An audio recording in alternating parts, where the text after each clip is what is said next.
Velkomin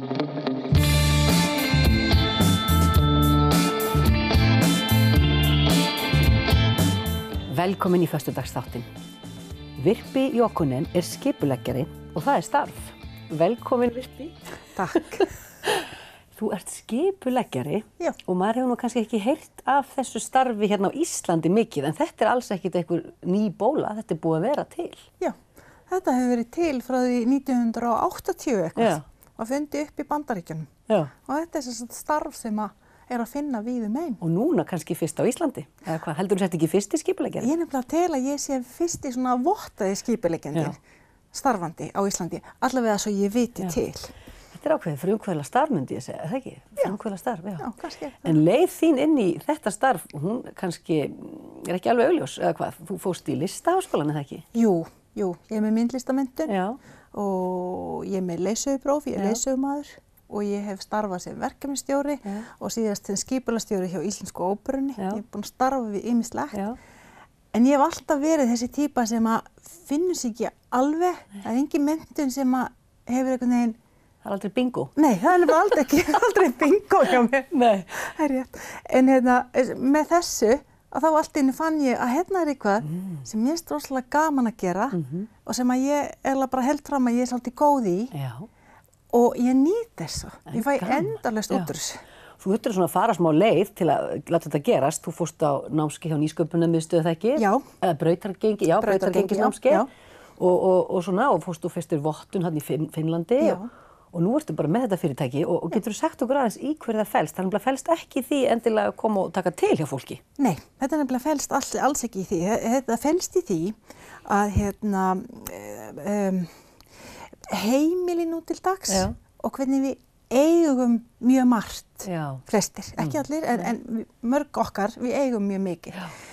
Heimilin okkar eru jafnvel farin að valda okkur, kannski ekki beint vanlíðan, en svona mikilli vinnu, streitu, heimili alls fólks, heimili allra, eru ekki það skjól sem að ég allavega álit að heimilin eiga að vera. Starf vottaða skipuleggjenda, svona eins og ég starfa, okkar starf felst í því að vera til aðstoðar ef að fólk stendur fram fyrir það að vera með eitthvað, til dæmis heimi hjá sér, sem að veldur tilfinningunni ég get þetta ekki. Ég get ekki slakað á. Ég get ekki slakað á, ég get þetta ekki, ég veit ekki hvað ég á að byrja eða þetta er ekki hægt. Nei. Þetta er mikið. Já, nákvæmlega, þetta er svo mikið, bara ég ræði ekki við þetta. Þá kemur þú og hvernig vinnur þetta eiginlega? Og þá kem ég. Ég kem ef ég er velkomin, ef að fólk vill aðstoð, að þá get ég komið til aðstoðar. Þegar ég tek engar ákvarðanir, ég mynda með enga skoðun á því hvað er rétt eða rangt, lítið eða mikið, eða hvað fólk á að gera. En mitt hlutverk felst í því að ég kem og ég hlusta eftir því sem að fólk vill. Hvað er það sem að fólk sækist eftir? Hvað er það sem að vantar? Hvað vill fólk í rauninni laga eða breyta hjá sér? Hefur orðið vör við eitthvað svona eitt sem að er algengar en annað að fólk vilji laga það? Er þetta bara, er allt heimilið undir einhvern veginn? Ég held að sé sko hjá flestum svona almennt álag sem endurspeglast í því að maður hefur kannski ekki alveg tíma í að hlúa að heimilinu eins og maður vildi. En eitt af því sem mér finnst ég sjá á mörgum heimilum eru fötin og þvotturinn sem er alveg magnað. Að þetta er svo mikið. Að þetta er svo mikið og líka því að mér finnst sko fötin þau í rauninni eru svo einföld. Að því við eigum bara föt til að klæðast einhverju til að hlífa okkur. Svo safnast þetta upp, þú veist, fötin sem ég passaði í fyrir 10 árum og einhvern veginn við hendum kannski ekki eða gefum ekki eða hvað. En þá kemur þú bara og ráðlegur fólki hvað það á að gera. Eða hjálpar þeim að finna út úr því hvað það vill gera. Hlusta eftir því hvað fólk vill gera. Þú veist, hvernig það upplifir kannski fötin sín eða þvottin eða fataskápana. Og þá sem sagt leita ég leiða með fólkinu.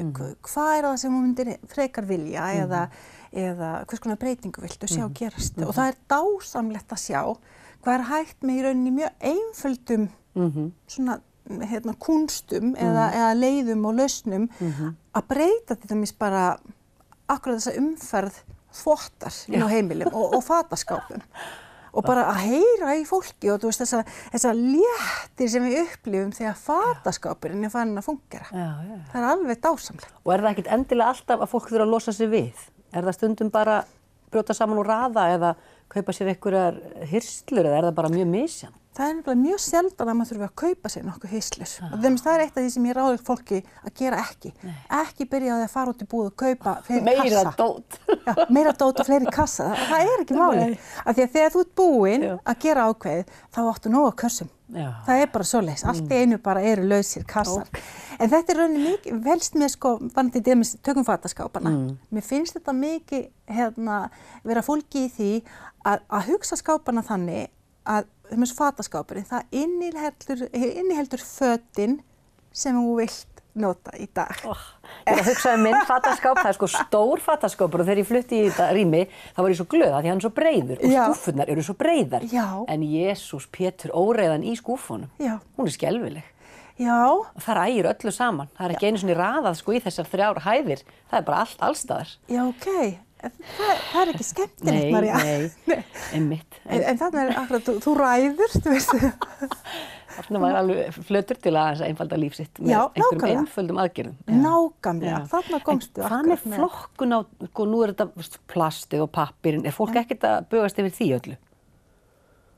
Hvar það hefur þessar flokkunarstöðvar, hvernig það safnar og... Einna helst það, hvar á að vera með þetta. Þú veist, það er kannski, það er voða mikið fyrir í eldhúsinu. Eða þú veist, af því það er náttúrulega ekki bara að gera ráð fyrir þessu í eldri innréttingum og svona. Það er stundum svolítið svona spurningin. En mér finnst það vera tiltölulega auðvelt að leysa og svara því. Þannig mér finnst það ekki vera stóra málið.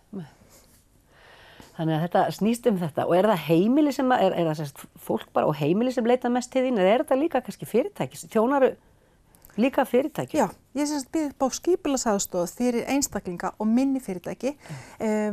Mest hef ég unnið fyrir fjölskyldur eða heimili en líka fyrir nokkur lítil eða minni fyrirtæki. Þannig það er bara mjög misjafnt. Og er það líka misjafnt hversu mikið þú þarft að vinna með fjölskyldum? Sumum nægir kannski bara 2 skipti, önnur þurfa 100 eða hvað? Já, þurfa og vilja. Þetta er meira spurning hvað fólk vill. Sumir vilja hafa einhvern alveg við hliðina á sér og klára verkefni. Og taka bara eitt fyrir í einu kannski, svona, eitt rými. Já, nákvæmlega. Og til dæmis segjum eldra fólk sem er að minnka við sig og hefur kannski ekki lengur burðagetuna. Þú veist, að fara upp og niður tröppur og lyfta kassa og lyfta poka og svona. Að það er, þú veist, í rauninni öðruvísi vinna sem að fer fram. Þar sem ég get þá verið aðilinn sem að næri nýjan kassa og ber poka út.